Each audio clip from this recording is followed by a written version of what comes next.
Well, Senator Rand Paul writes for Fox Business that inflation is a direct result of overbearing, clumsy, dysfunctional government policies.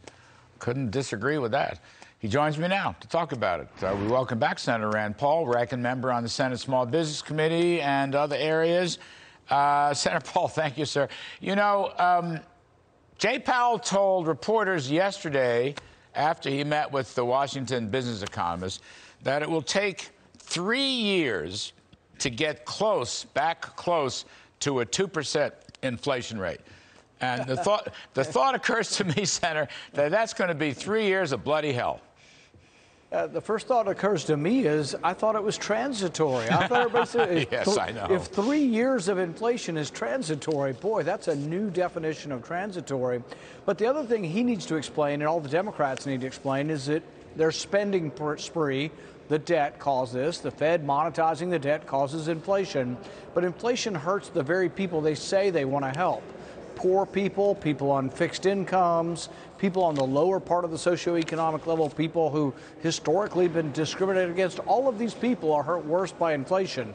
But the inflation comes from the bait and switch. The Democrats say, we're going to give you something for free and it won't cost you anything. But free stuff has to be paid for somehow, and the way it's paid for is through inflation.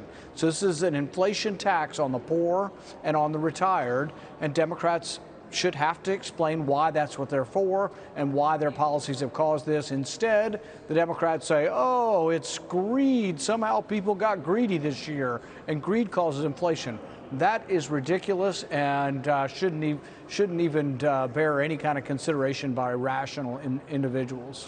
You know, Senator, look, I expected Biden. I mean, he's gone way to the left, and so they did $2 trillion a year ago, actually, and then they wanted to do another $5 trillion, but they were stopped. We saved America. We killed the bill, at least for the moment. Although you just voted, not you personally, but $1.5 trillion was just spent on this so-called omnibus bill. But you know, sir, Jay Powell cheered them on. That was, I find, so annoying. You go back in time, Paul Volcker was so stingy. He used to go up on the Hill and talk about the evils of deficits and deficit spending.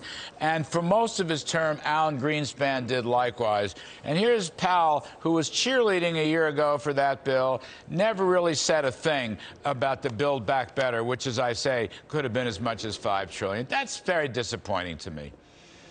Yeah, and the dangers of this are people think inflation is always very predictable and controllable. Well, sometimes inflation starts out gradually, and then sometimes it becomes exponential. There have been countries in history, Venezuela most recently, but Zimbabwe, Germany after World War I, where hyperinflation takes off and can occur in a matter of weeks. Now, I'm not saying that's going to happen in our country. We have several advantages, being the world's reserve currency. But adding $6 trillion in debt, which is what Congress did, and really, frankly, Republicans deserve some of the blame, too. The first year or so was under Republicans, the second year under Democrats. $6 trillion worth of debt. That's what's causing this inflation. It's offering people free money, and free money is never really free. There is no free lunch.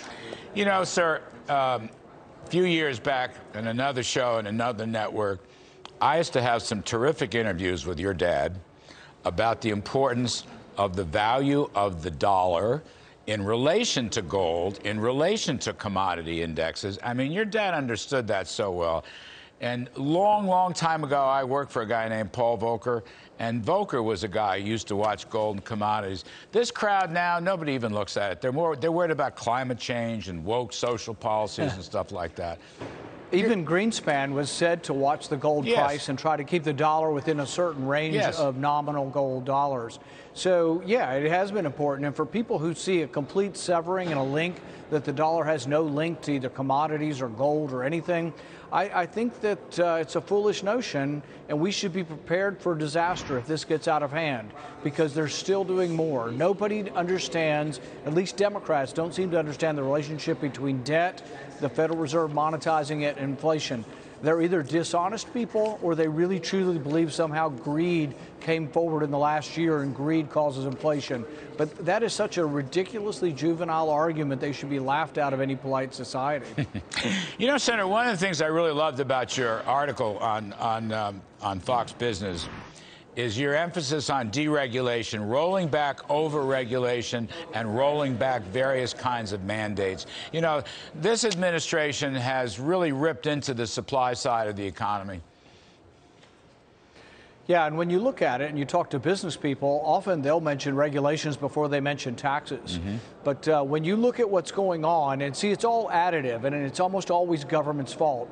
So even the supply chain, when you say there's a shortage of truckers, yeah, we were gradually shifting more to where we ordered stuff from stores, Amazon and online retailers as opposed to the store. But then it abruptly got about 10 times worse as we closed all the retail stores down because of ridiculous government lockdown policy. So we had a pending sort of shortage in truckers, and then we had too many government rules on who could be a trucker, what rules for their trucks, et cetera, rules against independent truckers. But then all of a sudden, government added in a lockdown and made that trucking shortage profound. And then all of a sudden we see these ships off the coast in California, and we say, oh, well, what is that, a dysfunction of the marketplace? No, it's government. It's government screwing up what capitalism would never let happen. Senator Rand Paul, I couldn't say it better myself. I have said it, but I don't think I said it as well as you just said it. I appreciate it very much, sir. Hope to see you soon. Thanks for having me. Great.